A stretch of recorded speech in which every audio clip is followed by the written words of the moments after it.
and welcome back to Community and Economy Part 4. So we've been talking about the circular flow of goods and services in the market, right? So who pays for goods and services we use? We do, right? Or maybe our parents do, right? Okay.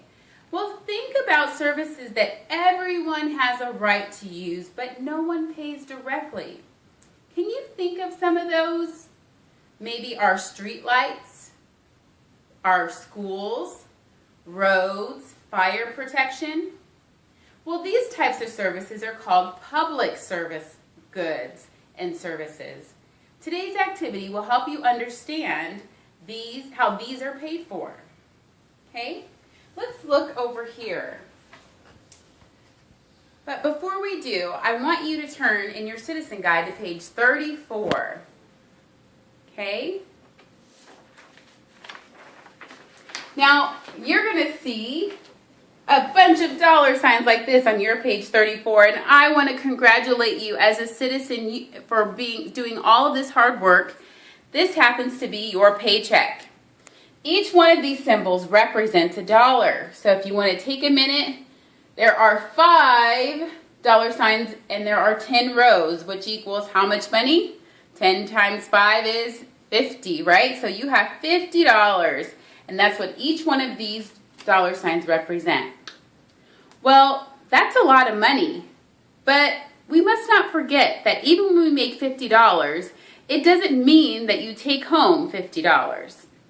12% of your $50 must be used to pay for expenses at schools, such as buses, electricity, textbooks, and your teacher's salaries. 12% of 50 is 6. So, with your pencil, go ahead and cross out 6 of the dollar signs.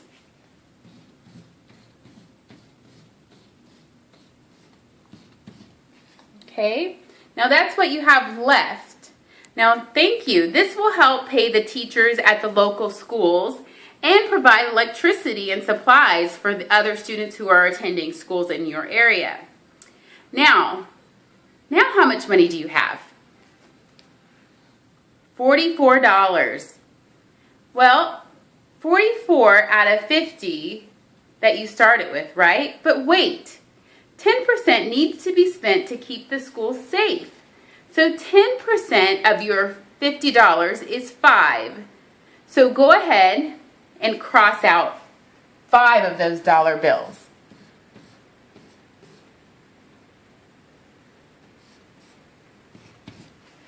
Okay? Now, that 10% keeps everyone safe in the public or in the school. And that helps pay for your firemen and your police officers. Okay? Now, how much money do you have? You should say, you should have $39 left. Now, before you can spend your money, there's one more amount that must be deducted. You must take out 8% to help pay for the older people's retirement and for insurance in case you become unemployed. 8% of $50 is $4. So go ahead and cross out $4.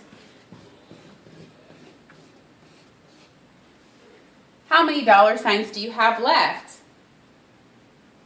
You should have 35 dollar signs remaining from your original $50.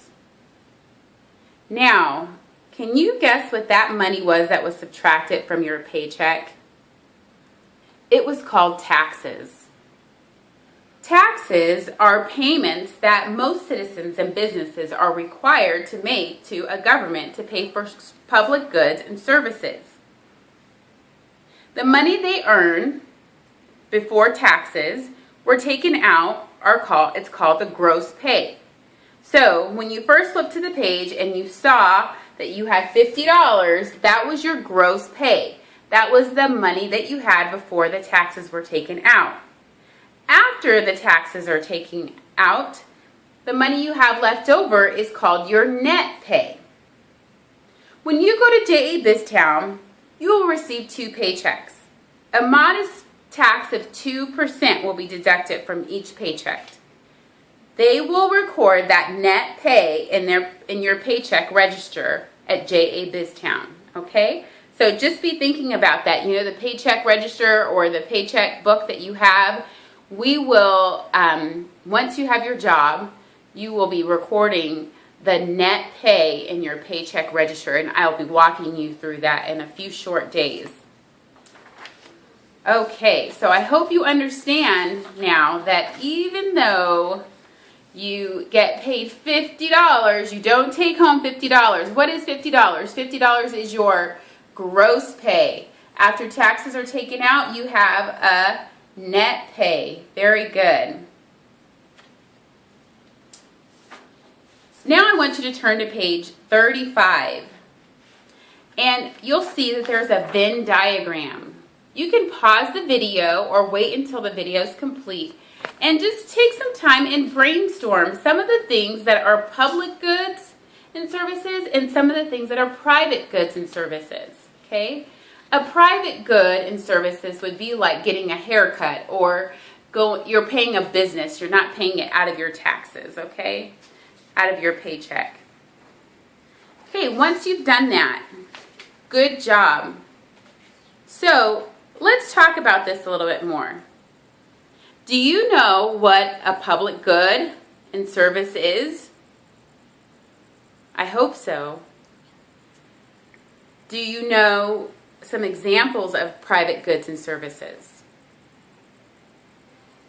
Good job. I hope so. I know that those light bulbs are going off and you guys are remembering.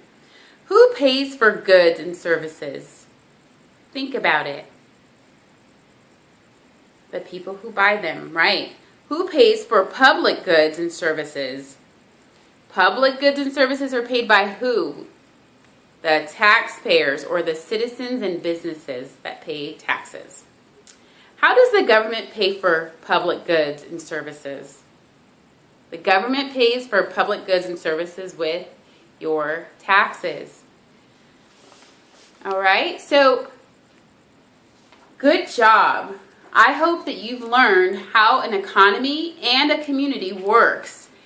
Now, go ahead and take the short little assessment test that is scanned in under the Yahoo group and see how much you've learned. Enjoy!